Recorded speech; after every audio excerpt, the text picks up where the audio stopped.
ആഗ്ന എന്ന പെൺകുട്ടിയുടെ നാവിൽ തിരുവോസ്തി രക്തമായി മാറിയെന്ന വാർത്തകളിലും അതിന്റെ ദൃശ്യങ്ങളിലും വളരെ പേർ വല്ലാതെ അസ്വസ്ഥരായിരിക്കുകയാണ്. പരിഹസിക്കുകയും വിമർശിക്കുകയും ചെയ്ത് രംഗത്ത് വന്നിരിക്കുന്നവരിൽ കത്തോലിക്കരും ഉണ്ട് എന്നത് ഖേദകരം.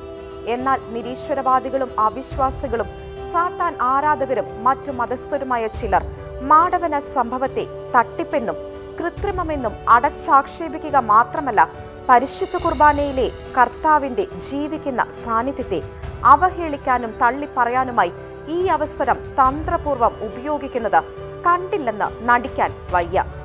ആദ്യമേ പറയട്ടെ, കത്തോലിക്ക സഭ ആസൂത്രണങ്ങൾ നടത്തി രാസവസ്തുക്കൾ ഉപയോഗിച്ച് ഇത് കെട്ടിച്ചമച്ചതാണെന്ന് പറയുന്നവർ ഒരു കാര്യം ശ്രദ്ധിച്ചോ എന്ന് അറിയില്ല.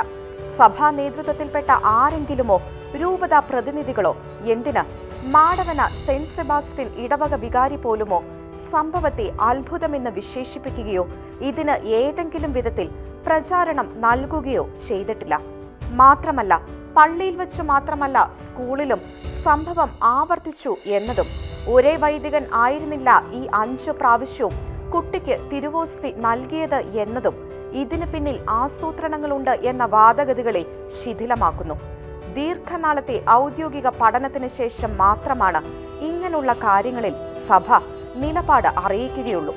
അങ്ങനെ സഭ പൂർണ്ണമായും തള്ളിക്കളഞ്ഞിട്ടുള്ള സംഭവങ്ങൾ നിരവധിയാണ് എന്നത് തന്നെ സഭ അംഗീകരിച്ചിട്ടുള്ള ദിവ്യകാരുണ്യ അത്ഭുതങ്ങളുടെ വിശ്വാസ്യത വർദ്ധിപ്പിക്കുന്നു. തിരുവോസ്തി രക്തമായത് മാത്രമല്ല, തിരുവോസ്തി അന്തരീക്ഷത്തിൽ ഉയർന്നു നിന്നതും സുനാമി കടൽ തിരകളെ ദിവ്യകാരുണ്യം ശാന്തമാക്കിയതും വർഷങ്ങളായി ജീർണതയുടെ അംശം പോലും തീണ്ടാത്ത തിരുവോസ്തികളും ജീവിക്കുന്ന ദിവ്യകാരുണ്യ അത്ഭുതങ്ങളായി നിലനിൽക്കുന്നു. അവയിൽ ചിലത് വിശദമായി അറിയാം.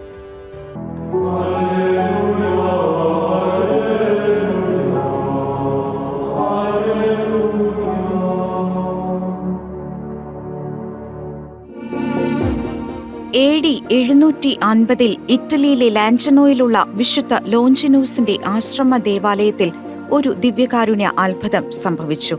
പരിശുദ്ധ കുർബാനയിൽ കാർമ്മികത്വം വഹിച്ച ബേസിലിയൻ സന്യാസ വൈദികൻ തിരുവോസ്തി ക്രിസ്തുവിന്റെ ശരീരരക്തങ്ങളായി മാറുന്ന അത്ഭുത പരിണാമത്തിൽ സംശയം പുലർത്തിയിരുന്നു.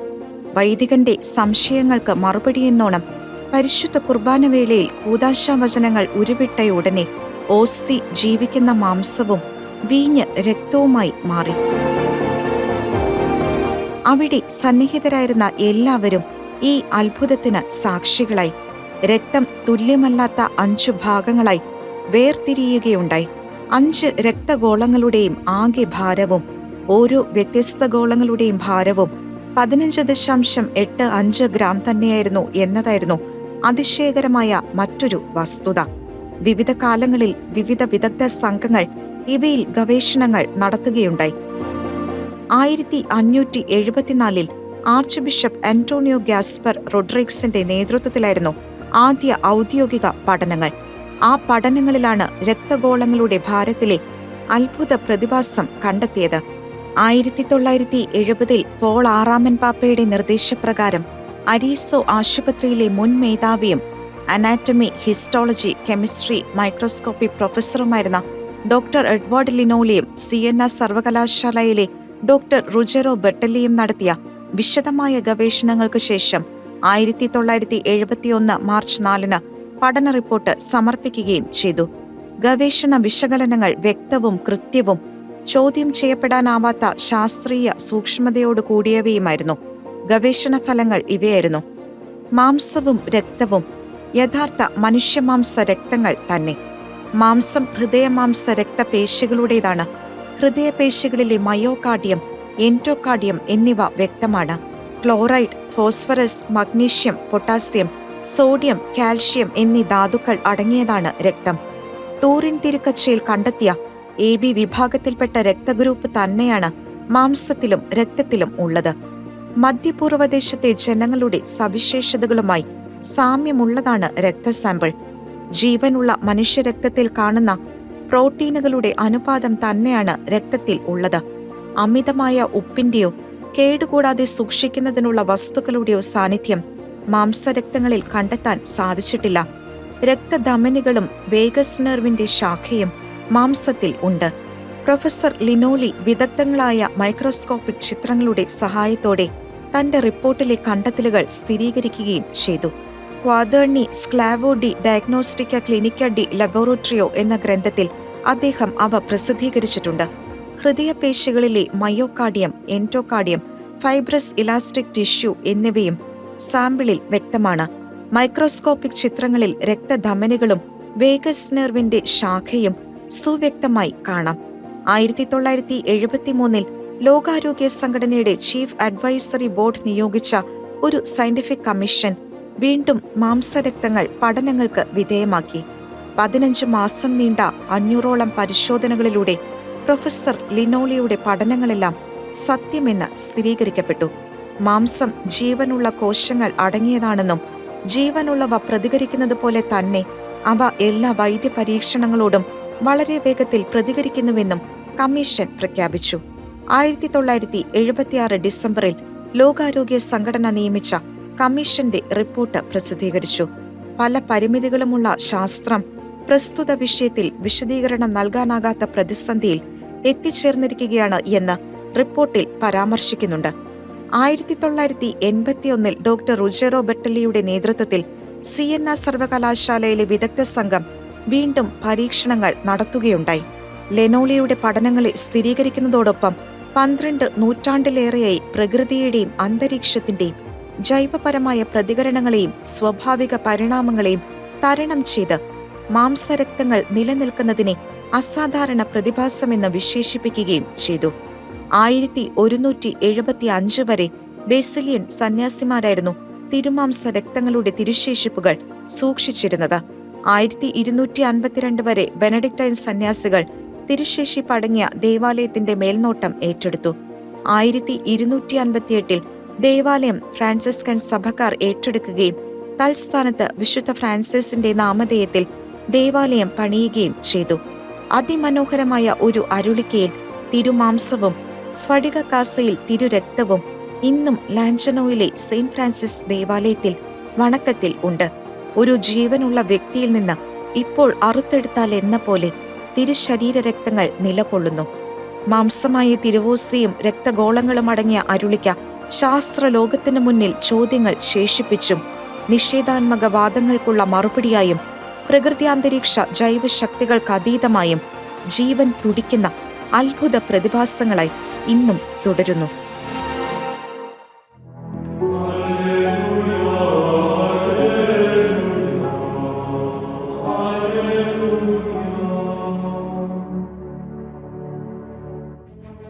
ആയിരത്തി 1730 മലാക്കി എഴുതിയ സംഭവ സംക്ഷേപമാണ് സിയന്നയിലെ ദിവ്യകാരുണ്യ അത്ഭുതത്തിന്റെ പ്രധാന രേഖയായി കണക്കാക്കപ്പെടുന്നത്.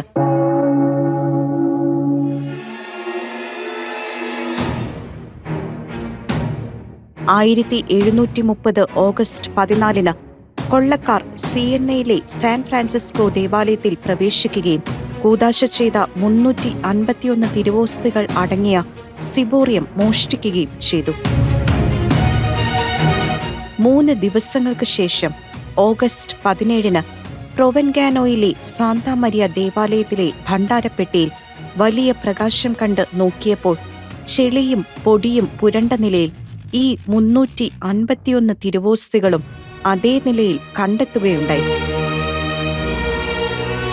തിരുവോസ്തികൾ വീണ്ടു കിട്ടിയത് ആഘോഷിച്ച് വിശ്വാസികൾ അവ പ്രദക്ഷിണമായി സാൻ ഫ്രാൻസിസ്കോ ദേവാലയത്തിൽ തിരികെ എത്തിച്ചു.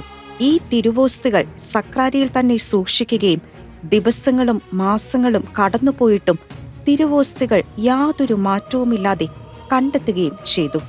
വിവിധ വ്യക്തികൾ വ്യത്യസ്തങ്ങളായ വിധേന അനേകം പ്രാവശ്യം അവയിൽ പരീക്ഷണങ്ങൾ നടത്തി. എല്ലാ പരീക്ഷണങ്ങളുടെയും അന്തിമഫലം ഒന്ന് തന്നെയായിരുന്നു. തിരുവോസ്തികൾ പുതുമ നഷ്ടപ്പെടാതെയും കേടുപറ്റാതെയും ജീർണിക്കാതെയും രാസവസ്തുക്കളുടെ മായം ചേർക്കലില്ലാതെ ഒരു മാറ്റവുമില്ലാതെ നിലകൊള്ളുന്നു. തുടർന്ന് വിശദമായ പഠനത്തിനായി ആർച്ച് ബിഷപ്പ് തിബേരിയോ ബോർഗേസ് മോഷണത്തിന് വിധേയമായവയും കൂദാശ ചെയ്യപ്പെട്ടതുമായ തിരുവോസ്തികൾ ഒരു പാത്രത്തിലാക്കി അടച്ച് മുദ്രവെച്ചു. ഒപ്പം കൂദാശ ചെയ്യാത്ത കുറച്ച് ഓസ്തികൾ മറ്റൊരു പാത്രത്തിൽ അടച്ച് മുദ്രവെച്ചു. 10 വർഷങ്ങൾക്ക് ശേഷം ഇതിന്റെ ചുമതല ഭരമേൽപ്പിക്കപ്പെട്ട സയന്റിഫിക് കമ്മീഷൻ മുദ്രവച്ച പാത്രങ്ങൾ തുറന്നപ്പോൾ കൂദാശ ചെയ്യാത്ത ഓസ്തികളെല്ലാം നശിച്ച് പുഴുക്കളാൽ നിറഞ്ഞ് ജീർണിച്ച അവസ്ഥയിൽ കണ്ടെത്തുകയാണ് ഉണ്ടായത്. എന്നാൽ വീണ്ടുകിട്ടിയ കൂദാശ ചെയ്ത തിരുവോസ്തികൾ ജീർണതയുടെ ഒരു ചെറിയ അടയാളം പോലുമില്ലാതെ, കേടുപാടുകളില്ലാതെ പുതുമയോടെ നിലകൊണ്ടു.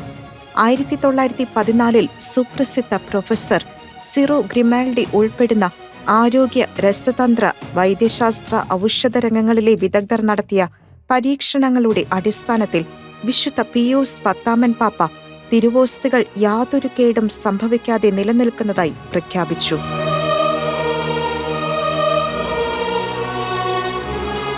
ഗവേഷണങ്ങളുടെ അന്തിമ റിപ്പോർട്ട് ഇങ്ങനെയായിരുന്നു. 1730 പുളിപ്പില്ലാത്ത അപ്പത്തിൽ നിന്ന് ഉണ്ടാക്കിയ കൂദാശ ചെയ്യപ്പെട്ട തിരുവോസ്തികൾ കേടില്ലാതെ സമഗ്രമായി CNAയിൽ ഇന്നും നിലകൊള്ളുകയാണ്. ജൈവ വസ്തുക്കളെ സംബന്ധിച്ച പ്രകൃതി നിയമങ്ങൾക്ക് നേർ വിപരീതമായി അനന്യവും വിചിത്രവും അസാധാരണവും അത്ഭുതാവഹവും ശുഷ്കാന്തി ജനിപ്പിക്കുന്നതുമായ പ്രതിഭാസമായി പ്രസ്തുത സംഭവം ശേഷിക്കുന്നു. ശാസ്ത്രത്തിന്റെ ചരിത്രത്തിൽ ഇത് അനിതര സാധാരണ വസ്തുതയാണ്. 1922 വീണ്ടും പല പരീക്ഷണങ്ങൾ നടത്തി. 1950-51 ഈ തിരുവോസ്തികൾ ഒരു ക്രിസ്റ്റൽ സിലിണ്ടറിൽ മാറ്റി സ്ഥാപിച്ചു. 1980 സെപ്റ്റംബർ 14 സിയന്ന സന്ദർശിച്ച വേളയിൽ വിശുദ്ധ ജോൺ പോൾ 2 പാപ്പ പറഞ്ഞത് ഇപ്രകാരമായിരുന്നു: ഇത് കർത്താവിന്റെ യഥാർത്ഥ സാന്നിധ്യമാണ്. മോഷ്ടിക്കപ്പെട്ട തിരുവോസ്തികൾ വീണ്ടുകിട്ടിയതിന്റെ അനുസ്മരണാർത്ഥം എല്ലാ വർഷവും ഓഗസ്റ്റ് 17 പ്രത്യേക ദിവ്യകാരുണ്യ പ്രദക്ഷിണവും ആരാധനയും നടത്തിവരുന്നു. എൻറിക്കോ മേദി എന്ന ശാസ്ത്രജ്ഞൻ പ്രസ്തുത ദിവ്യകാരുണ്യ അത്ഭുതത്തെപ്പറ്റി ഇപ്രകാരം പ്രസ്താവിച്ചു: ഈ അത്ഭുതം ദൈവത്തിന്റെ നേരിട്ടുള്ള ഇടപെടലാണ്. നൂറ്റാണ്ടുകളായി തുടരുകയും നിലനിൽക്കുകയും ചെയ്യുന്ന ഈ അത്ഭുതം വിശുദ്ധ കുർബാനയിലുള്ള ക്രിസ്തുവിന്റെ സ്ഥിര സാന്നിധ്യത്തിനുള്ള അടയാളമായി നിലകൊള്ളുന്നു.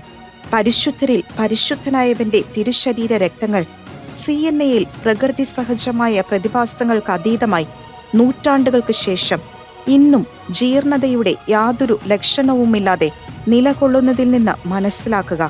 ലോകമെങ്ങുമുള്ള അൾത്താരകളിൽ അനുദിനം മുറിയപ്പെടുന്നത് നമ്മുടെ ജീവനുള്ള ദൈവമാണ് എന്ന്, യുഗാന്ത്യത്തോളം നമ്മെ പിരിയാതെ കൂടെയുള്ള യേശുവിന്റെ സജീവ സാന്നിധ്യമാണ് പരിശുദ്ധ കുർബാന എന്ന്.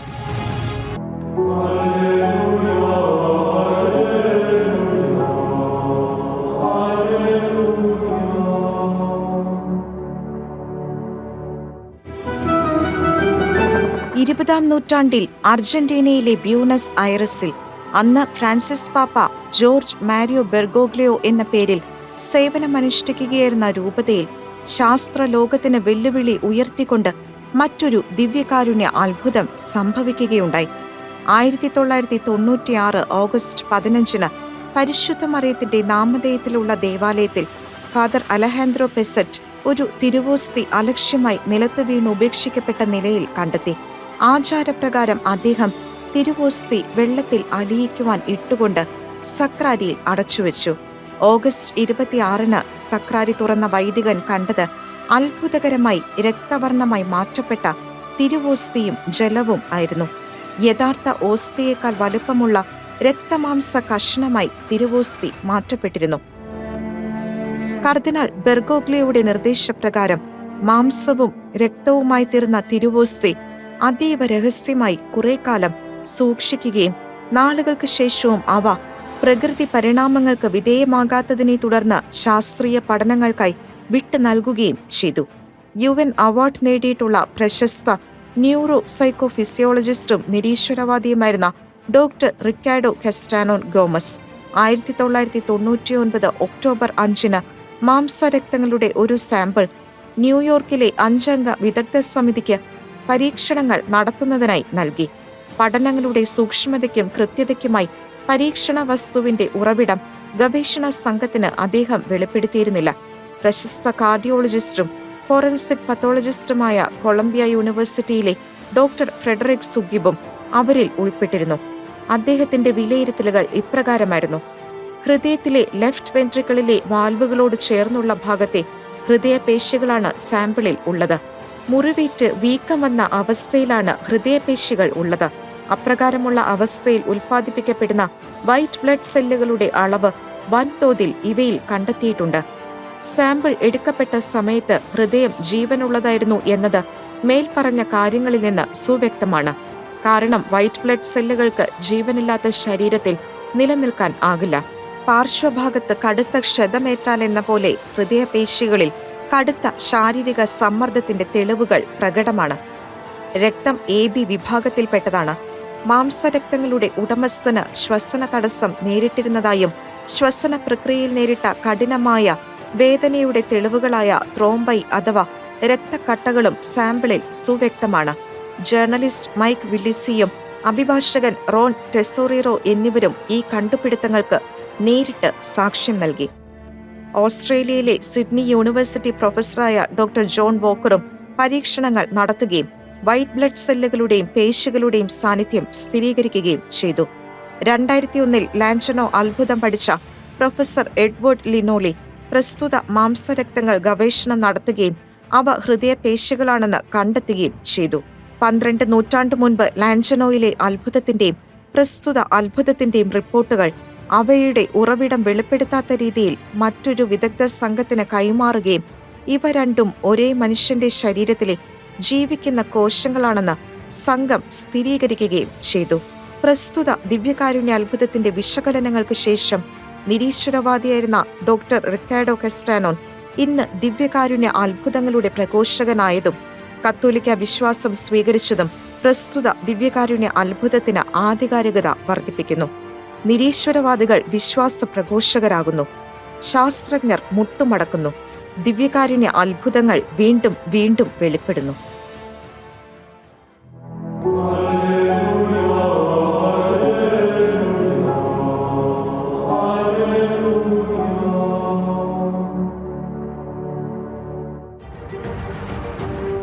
ഫ്രാൻസിൽ പ്രൊട്ടസ്റ്റന്റിനിസവും കാൽവിനിസവും വ്യാപിച്ചിരുന്ന കാലഘട്ടമായിരുന്നു 17-ാം നൂറ്റാണ്ട്. കത്തോലിക്ക വിശ്വാസത്തിൽ നിന്ന് അനേകം പേർ വഴിതെറ്റിക്കപ്പെട്ടിരുന്നു. 1608 ഫ്രാൻസിലെ ഫാവെർണിയിൽ ഈ സാഹചര്യത്തിൽ ഒരു ദിവ്യകാരുണ്യ അത്ഭുതം സംഭവിച്ചു. പെന്തക്കുസ്ത ദിവസത്തിൽ ജാഗരണ പ്രാർത്ഥനയ്ക്കായി പരിശുദ്ധ കുർബാന എഴുന്നള്ളിച്ചു വെച്ച് പൊതു ആരാധന നടന്നുവരവേ അന്ന് രാത്രിയിലുണ്ടായ അപ്രതീക്ഷിത തീപിടുത്തത്തിൽ അൾത്താരയും അവിടുത്തെ എല്ലാ വിശുദ്ധ ഉപകരണങ്ങളും കത്തി നശിച്ചു. പക്ഷേ പരിശുദ്ധ കുർബാന സ്ഥാപിച്ചിരുന്ന അരുളിക്ക മാത്രം ആ തീപിടുത്തത്തിൽ യാതൊരു കേടുപാടുമേൽക്കാതെ നിലകൊണ്ടു.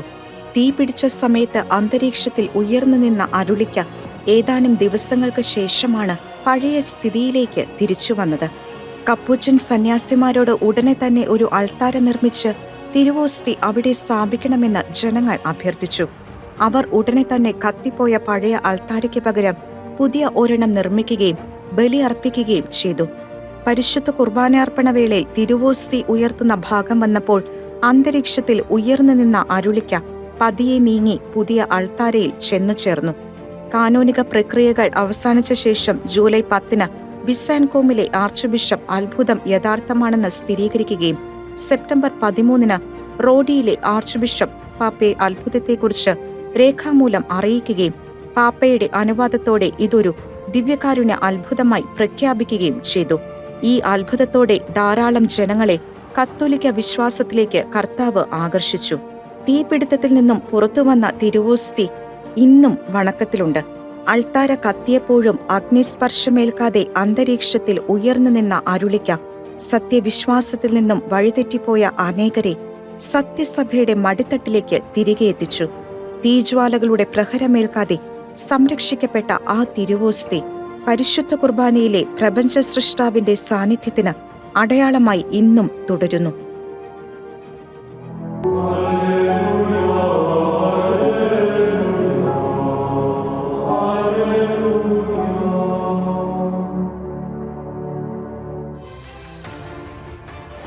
ആയിരത്തി 1906 പസഫിക് കോസ്റ്റിലുണ്ടായ ഉൾക്കടൽ ഭൂകമ്പം അനേകയിടങ്ങളിൽ കനത്ത നാശനഷ്ടങ്ങൾ വിതച്ചു. ജനുവരി 31 ടുമാക്കോ ദ്വീപിൽ രാവിലെ 10 മണിക്ക് ശക്തമായ ഭൂചലനമുണ്ടായി. തീരം വിഴുങ്ങുന്ന രീതിയിൽ കടൽ തിരകൾ ഉയരാൻ ആരംഭിച്ചു. ഗ്രാമവാസികളാകട്ടെ ദേവാലയത്തിലേക്ക് ഓടുകയും പരിശുദ്ധ കുർബാനയുമായി ഒരു പ്രദക്ഷിണം നടത്തണമെന്ന് ഫാദർ ജെറാർഡോ ലറോണ്ടോയോട് അഭ്യർത്ഥിക്കുകയും ചെയ്തു. ദേവാലയത്തിലുണ്ടായിരുന്ന ചെറിയ തിരുവോസ്തികൾ ഉൾക്കൊണ്ട ശേഷം വലിയ തിരുവോസ്തി അരുളിക്കയിൽ പ്രതിഷ്ഠിച്ച ശേഷം ഫാദർ ജെറാർഡോ തന്റെ അജഗണത്തോട് പറഞ്ഞു, "എന്റെ ജനമേ, നമുക്ക് കടൽ തീരത്തേക്ക് പോകാം. ദൈവം നമ്മുടെ മേൽ കനിയട്ടെ." ദിവ്യകാരുണ്യ യേശുവിന്റെ സാന്നിധ്യത്തിൽ ആശ്വാസം കണ്ടെത്തിയ ജനം കരഞ്ഞ് നിലവിളിച്ചപേക്ഷിച്ചുകൊണ്ട് ഫാദർ ജെറാർഡോയ്ക്കൊപ്പം ദിവ്യകാരുണ്യ പ്രദക്ഷിണം ആരംഭിച്ചു. കലിതുള്ളി ഇരച്ചുവരുന്ന കടൽ തിരയിലെ വെള്ളത്തിൽ കാലെടുത്തു വെച്ച ശേഷം വൈദികൻ ശാന്തമായി തിരുവോസ്തി തിരമാലകൾക്ക് നേരെ ഉയർത്തുകയും കുരിശടയാളം കൊണ്ട് ആശീർവദിക്കുകയും ചെയ്തു. തൽക്ഷണം അവിശ്വസനീയമായ ശാന്തത എങ്ങും പരന്നു. ആർത്തിരമ്പി വന്ന തിരമാല അനുസരണയോടെ ഒരു നിമിഷം നിശ്ചലമായ ശേഷം വന്ന പോലെ തിരികെ പോകുകയാണ് ഉണ്ടായത്. ഫാദർ ജെറാർഡോയും ഒപ്പമുണ്ടായിരുന്ന ഫാദർ ജൂലിയനും അത്ഭുത സ്തബ്ധരായി. അത്ഭുതം, അത്ഭുതം എന്ന് ആനന്ദാശ്രുക്കൾ പൊഴിച്ച് ജനം ആർപ്പു വിളിച്ചു. ടുമാക്കോ ഗ്രാമത്തെ മുഴുവനായി ഭൂമുഖത്തു നിന്ന് തുടച്ചു നീക്കാൻ ഉയർന്നു വന്ന തിരമാലകൾ അതിശക്തമായ പ്രകൃത്യാതീത ശക്തിയുടെ സ്വാധീനത്താൽ നിഷ്പ്രഭമാകുകയും കടൽ സാധാരണഗതിയിൽ ആകുകയും ചെയ്തു. കാറ്റിനെയും കടലിനെയും ശാന്തമാക്കിയവനും കടലിനു മീതെ നടന്നവനുമായ നസ്രത്തിൽ ജീവിച്ച് കാൽവരി കുരിശിൽ മരിച്ച് ഉയർത്തെഴുന്നേറ്റ യേശുക്രിസ്തു തന്നെയാണ് പരിശുദ്ധ കുർബാനയായി ദിവ്യകാരുണ്യ വിരുന്നിൽ സ്വയം മുറിച്ചു വിളമ്പുന്നത് എന്നതിന് സജീവ തെളിവായി മാറുകയായിരുന്നു സുനാമി തിരമാലകളെ ശാന്തമാക്കിയ ടുമാക്കോയിലെ ദിവ്യകാരുണ്യ അത്ഭുതം. നിരീശ്വരവാദികളും ശാസ്ത്രജ്ഞരും നേരിട്ട് കണ്ട് ബോധ്യപ്പെട്ട് മാനസാന്തരപ്പെട്ടിട്ടുള്ളവയാണ് ലോകമെമ്പാടും നടന്നിട്ടുള്ള ഈ അത്ഭുതങ്ങളിലൂടെ. നരകത്തിൽ കിടന്ന ധനവാൻ തന്റെ സഹോദരങ്ങൾ വിശ്വസിക്കുന്നതിനായി അവരുടെ അടുക്കലേക്ക് ലാസറിനെ അയക്കണമെന്ന് ആവശ്യപ്പെട്ടപ്പോൾ അബ്രഹാം പറഞ്ഞത് മരിച്ചവരിൽ നിന്ന് ഒരുവൻ ഉയർത്താലും അവർക്ക് ബോധ്യമാവുകയില്ല എന്നായിരുന്നു. മാടവന സംഭവത്തിലും ഇത് തന്നെയാണ് പറയാനുള്ളത്. എത്ര അടയാളങ്ങൾ കിട്ടിയാലും തങ്ങളുടെ അറിവില്ലായ്മയും പരിമിത ബുദ്ധിയും കൊണ്ട് കാര്യങ്ങളെ അളന്ന് അവിശ്വാസത്തെ പാലൂട്ടുന്ന ചിലർക്ക് എന്തു തന്നെ സംഭവിച്ചാലും ഇളക്കം തട്ടുകയില്ല. അടയാളം ആവശ്യപ്പെട്ടവരോട് കർത്താവ് പറഞ്ഞത് യോനായുടെ അടയാളമല്ലാതെ മറ്റൊരു അടയാളവും അവർക്ക് നൽകപ്പെടുകയില്ല എന്നായിരുന്നു. യോനയുടെ പ്രസംഗം കേട്ട് അനുദപിച്ചവർ വിധി ദിവസം ഈ തലമുറയെ കുറ്റം വിധിക്കും എന്നാണ് യേശു പറഞ്ഞത്. പരിശുദ്ധ കുർബാന അവഹേളിക്കപ്പെടുന്ന സംഭവങ്ങൾ നാൾക്ക് നാൾ വർദ്ധിക്കുന്ന സാഹചര്യത്തിൽ മാടവന സംഭവം ഒരു അടയാളമായി സ്വീകരിച്ച് പരിശുദ്ധ കുർബാനയുടെ പ്രേക്ഷിതരാകാനുള്ള തീക്ഷ്ണത ഏറ്റെടുത്തവർ നിരവധിയാണ്. സംഭവത്തിന്റെ വിശ്വാസ്യതയും ആധികാരികതയും സഭ തെളിയിക്കുവോളം നമുക്ക് വിവേകത്തോടെ കാര്യങ്ങളെ വിവേചിച്ചറിയാൻ ശ്രമിക്കാം. അതേസമയം മാടവന സംഭവത്തെ അവഹേളനപരമായി രാസവസ്തുക്കളുടെ ഉപയോഗത്തോടെ അനുകരിക്കുന്നവരെ ഒന്ന് ഓർമ്മിപ്പിക്കട്ടെ. മേൽപ്പറഞ്ഞ അത്ഭുതങ്ങളിലെ രക്തശേഷിപ്പുകൾ വർഷങ്ങൾക്ക് ശേഷവും ജീവന്റെ തുടുപ്പുമായി ശേഷിക്കുന്നതും അവ അഴുകാതിരിക്കുന്നതും അവയെല്ലാം ഒരേ മനുഷ്യന്റേതെന്ന് നിരീശ്വരവാദികളായ ശാസ്ത്രജ്ഞർ തെളിയിച്ചിട്ടുള്ളതും നിങ്ങൾക്ക് വിശദീകരിക്കാൻ ആകുമോ? പഴയ നിയമത്തിൽ വെള്ളം രക്തമാക്കിയ അത്ഭുതം ദൈവം മോശയിലൂടെ പ്രവർത്തിച്ചപ്പോൾ അതിനെ മാന്ത്രിക വിദ്യ ഉപയോഗിച്ച് അനുകരിച്ച യാനസിന്റെയും യാംബ്രസിന്റെയും മൗഢ്യം എല്ലാവർക്കും ബോധ്യമായതായി പരിശുദ്ധ ബൈബിൾ വിവരിക്കുന്നുണ്ട്. എടുത്തുചാടി എല്ലാറ്റിനെയും എതിർക്കുന്നവർക്ക് സത്യത്തിന്റെ രഹസ്യങ്ങൾ ഗ്രഹിക്കുക എന്നത് ദുഷ്കരമായിരിക്കും. സർപ്പങ്ങളെ പോലെ വിവേകികളും പ്രാവുകളെ പോലെ നിഷ്കളങ്കരുമാകുക എന്ന ദൈവവചനം നെഞ്ചിലേറ്റി കാലത്തിന്റെ അടയാളങ്ങളെ വിവേചിക്കാം. പരിശുദ്ധ കുർബാനയിലെ യേശുവിന്റെ ജീവിക്കുന്ന സാന്നിധ്യത്തിന്റെ അനിഷേധ്യ തെളിവുകൾ ഗ്രഹിച്ച് ദിവ്യകാരുണ്യ പ്രേക്ഷിതരാകാം.